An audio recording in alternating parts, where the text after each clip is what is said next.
시편 50편 7절. 내 백성아 들을지어다. 내가 말하리라. 이스라엘아 내가 내게 증언하리라.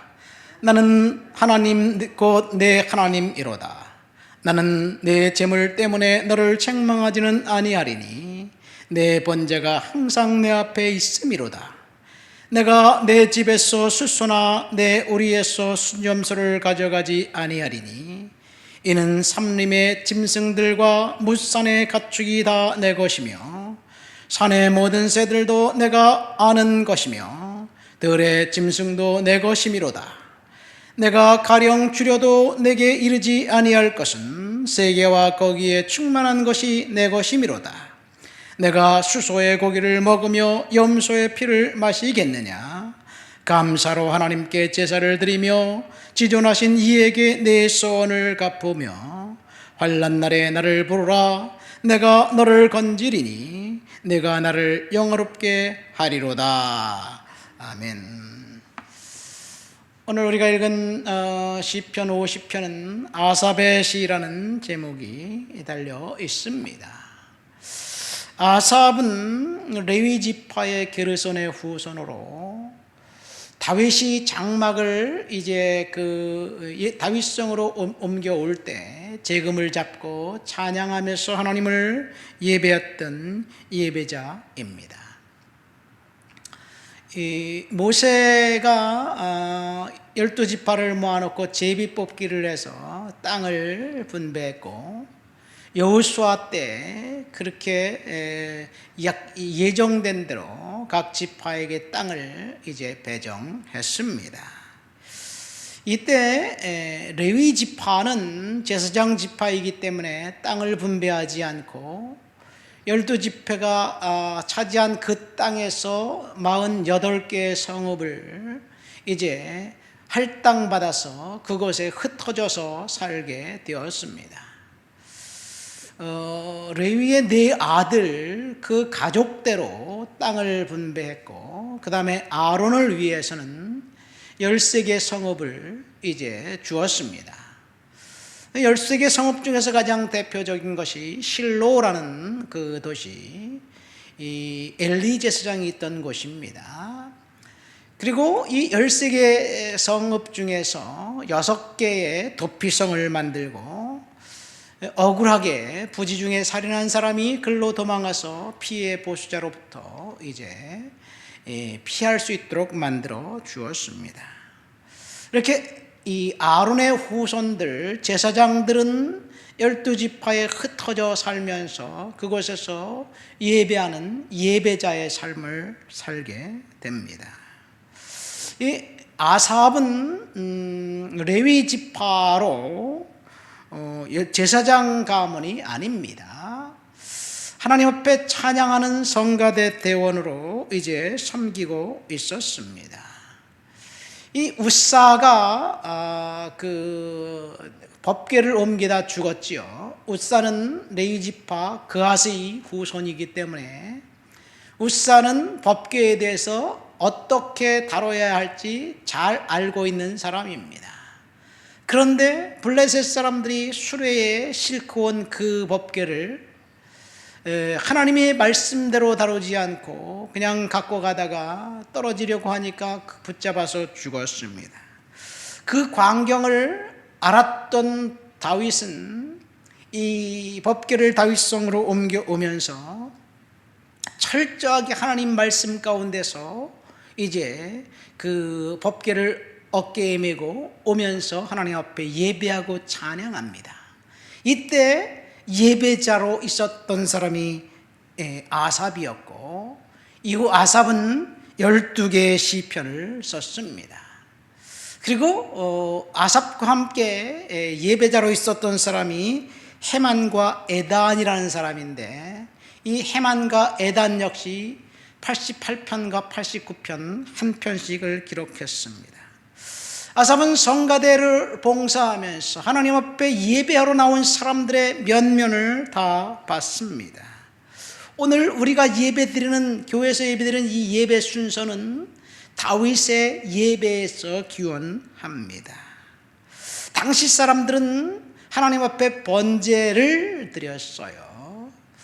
그리고 그 번제가 제사로 끝나는 것으로 알았습니다.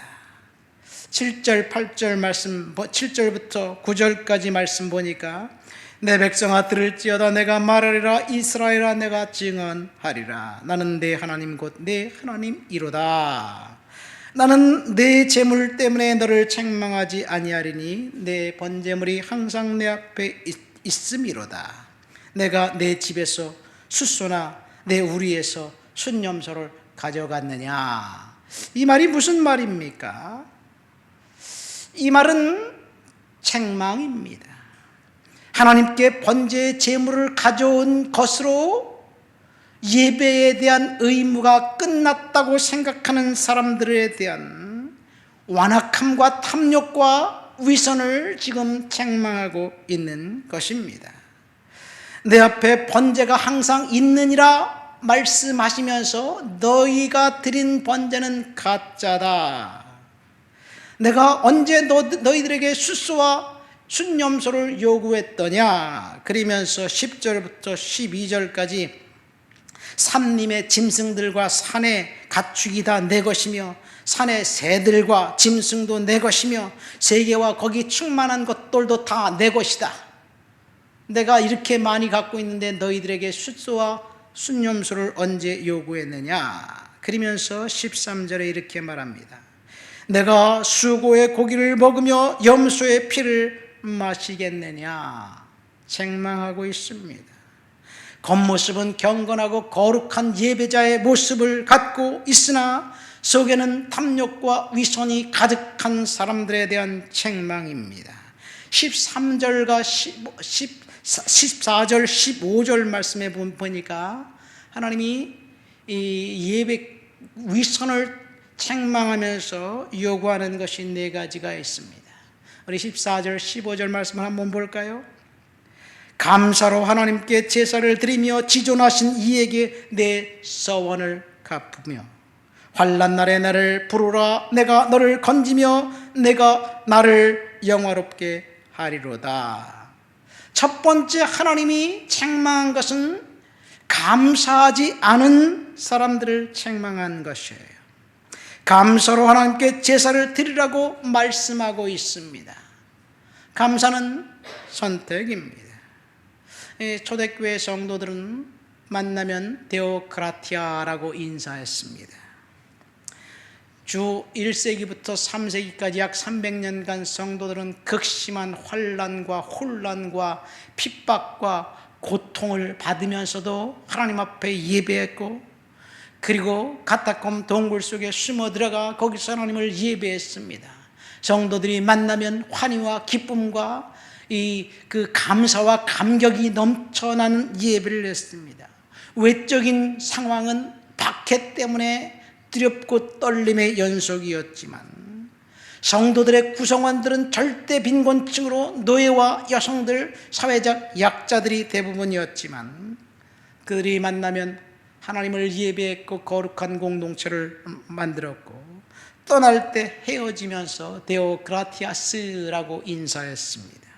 이 말씀은 하나님께 감사합시다라는 라틴어입니다. 여러분, 하나님께 그 제물을 바친 것으로 자기 의무를 다했다고 생각하는 사람들, 어쩌면 오늘날 우리들에게 그런 상황이 아닌가 생각됩니다. 하나님 앞에 예배를 안 드리자니 찜찜하고, 그러니까 일부 예배 살짝 갔다가 와서 나 하나님 예배 드렸어요, 그리고 내가 마음대로 살겠습니다, 이런 사람들에 대한 책망이 아닌가 생각됩니다.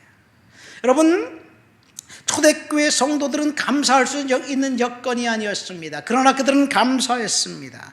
우리들은 지금 얼마나 풍요로운 삶을 살고 있으면서 감사보다는 오히려 결핍과 그 불평과 불안과 그 다음에 이 잠 못 이루는 밤을 지새우고 있어요. 마태복음 25장에 보면 달란트 비유가 나옵니다. 15달란트, 2달란트 받은 사람은 열심히 장사했는데 1달란트 받은 사람은 그것을 파묻어 두었습니다. 분명히 그 임금님이 달란트를 주면서 장사하여 이문을 남기라고 얘기했는데 한 달란트 받은 사람은 파묻어 두었어요. 왜 그랬을까요? 아마도 마음이 불편했기 때문에 그래요. 다른 사람에게는 5달란트, 또 다른 사람에게는 2달란트 주었는데 왜 나한테는 1달란트밖에 안 줬지? 내가 저 사람보다 못한 게 뭐야? 내가 저 사람보다 공부를 덜 했어? 미모가 뛰어나지 않아? 내가 더 나은데 왜 나한테 이런 대우를 했지? 그리고 불편한 마음 때문에 감춰둔 거예요. 시기와 질투 때문에 일할 수가 없었던 거예요. 이 1달란트가 금액이 얼마일까요? 1달란트는 1달란트가 34kg입니다. 금 1달란트, 금 34kg이면 얼마일까요? 금값이 엄청나게 올랐더라고요. 찾아보니까 한 돈에 41만 원이에요, 요즘. 그러니까 1달란트면 얼마냐? 37억 원이에요. 37억 원 받아서 그 돈 가지고 사업하면 충분한 자금이 되지 않을까요? 그런데 그는 비교함으로 불평했어요. 자신에게 주어진 것을 감사하지 않았습니다. 예일대학의 피터 살로비라는 교수님이 범죄를 연구한 결과 범죄의 20%가 시기와 질투 때문에 생긴다고 이야기하고 있습니다. 여러분, 남을 보면, 다른 사람을 보면 감사할 수 없습니다. 그러나 나 자신을 보면서 하나님 앞에 감사라고 이야기하고 있습니다. 두 번째, 인색한 사람들을 책망하고 있는 거예요. 서원한 것을 갚으라. 내 서원을 지존하신 이에게 갚으라. 언제 서원합니까? 절박할 때, 힘들 때, 어려울 때 하나님 앞에 서원이라도 하면서 기도하는데 환경이 좋아지고 풀어지면 언제 서원했는지 모르고 잊어버리는 사람들이 당시 아삽의 청중들이었습니다. 어쩌면 오늘 우리들의 모습을 이야기하고 있습니다. 여호와께 서원했거든, 서약했으면 깨뜨리지 말고 그 말한 대로 다 시행하라고 모세율법 민수기에 분명하게 기록되어 있습니다. 하나님 앞에 서원을 함으로 그 서원을 이행해서 축복받은 사람이 바로 한나입니다. 한나는 아들이 없었습니다. 불임이었습니다. 그래서 하나님 앞에 기도하다가 서원했습니다. 아들을 주시면 이제 내가 그 아들을 하나님께 드리겠습니다. 얼마나 많이 기다렸나요? 10년 이상 기다려서 낳은 아들, 그 아들이 애지중지하지 않겠어요? 그러나 소원대로 하나님 앞에 드렸습니다. 그러니까 하나님께서 한나에게 세 아들과 두 딸을 더 주었습니다. 더 중요한 것은 그렇게 바쳐진 사무엘은 이 제사장 직분을 감당합니다. 사무엘은 아론의 후손 제사장 가문이 아닙니다. 사무엘은 이 고라 자손의 후손입니다. 그러니까 이 고라는 반역자잖아요. 그런데 하나님은 사무엘을 엘리 제사장을 대신해서 제사장 직분을 감당하게 했고 선지자 시대를 열었습니다. 물론 성경에는 사무엘이 제사장이라고 말하지 않습니다. 단과 부엘세바까지 온 이스라엘의 여호와의 선지자로 세움을 받았다라고 이야기하면서 사무엘이 선지자 시대를 열었습니다. 한나가 서원한 것에 대한 축복입니다. 서원한 것을 갚지 않아서 저주받은 사람이 있습니다. 그 사람은 사도행전 5장에 나와 있는 아나니아와 삽비라입니다. 세 번째, 이제 그 책망은 15절에 있습니다. 하나님을 거부하고 하나님께 맡기거나 기도하지 않은 사람들을 책망하는 거예요. 15절에 뭐라고 말하고 있습니까? 환난 날에 나를 부르라 내가 너를 건지리라. 여러분, 환난이 찾아올 때 우리는 낙심하고 절망하고 그리고 좌절합니다. 그러나 오늘 본문은 환난이 찾아왔을 때 하나님께 부르짖으라고 이야기하고 있습니다. 어쩌면 탐욕과 위선에 빠져 있는 사람들에 대한 그 탐욕과 위선으로부터 이제 탈출할 수 있는 방법이 환난이기 때문에 하나님이 환난을 주셨는지 모르겠습니다. 이 진주는 족의 살을 파고든 모래알갱이 때문에 생기는 거예요. 모래알갱이가 족의 살 속에 파고들면 너무너무 아파서 진액을 싸서 감싸야 되는 거예요. 한 번에 0.0002mg의 그 진액을 감싼대요. 조그마한 진주를 만들기 위해서 1000번 이상 진액을 토해내야 돼요. 그러면 아름다운 진주가 되는 거예요. 고통이 만들어낸 그 열매가 바로 진주입니다. 그래서 C.S. 루이스가 이렇게 말했습니다. 사람에 따라 무서운 일이 일어나기 전에는 하나님께 귀 기울이지 않는다. 그러므로 고통이라는 것은 기머거리에게 하나님을 듣도록 하는 하나님의 확성기다. 여러분, 이것이 하나님의 방법입니다. 사도행전 14장에 보면 바울이 안디옥과 이고니온에서 폭도들에게 맞아서 거반 죽게 되었습니다. 그래서 시외에 내던져 버렸어요.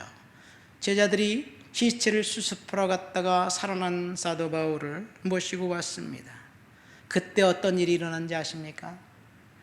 그때 죽었다 살아난 그 상황, 극심한 환난 가운데 있을 때 바울이 고린도후서 12장에 내가 한 사람 아는데 셋째 하늘에 들려 올라갔다 온 그 사람을 안다, 말할 수 없는 놀라운 일을 내가 보았고 들었다라고 고백한 것이 극심한 환난 중에 있을 때 바울이 이제 하나님을 경험한 거예요. 마지막 네 번째, 예배하기를 거부하는 사람들, 하나님을 멸시하기를 하는 사람들을 책망하면서 15절에 환난 날에 나를 부르라, 내가 너를 건지리라, 내가 너를 영화롭게 하리라, 그런 말씀을 하셨어요. 이것은 환난을 당했던 그 사람들의 기도를 통해서 하나님이 예배받고 영광을 받으신다는 것을 이야기하고 있습니다. 그러니까 우리는 하나님 앞에 온전한 예배자로 서 있어야 될 줄 믿습니다. 예배가 축복입니다. 가인은 예배한 후 하나님 앞에 저주받았고, 사울 왕도 처음에는 경건한 사람이었지만 예배에 실패했기 때문에 그는 왕직에서 물러났습니다. 떨쳐났습니다. 이 사무엘 선지자가 이새의 집에 아들 줄에게 왕을 삼으려고 기름 뿔병을 가지고 왔는데 아무도 자격이 하나님의 눈에 든 사람이 없었어요. 들판에서 양치는 다윗을 기다리고 다윗에게 기름을 부어 왕을 삼았습니다. 다윗이 어떤 일을 했길래 다윗에게 왕을 삼았는지 침묵합니다. 그러나 형들을 왜 하나님이 거부했는지는 알고 있습니다. 골리앗과의 전투에 있을 때 형들 3명이 그 전투에 병사로 차출되어 갔습니다. 골리앗이 40일간 하나님을 조롱했고 하나님을 멸시했는데 사울 왕도 그렇고 다윗의 형들도 그렇고 하나님이 멸시당할 때 아무런 감동이 없었습니다. 그냥 눈 감고 도망가기에 바빴습니다.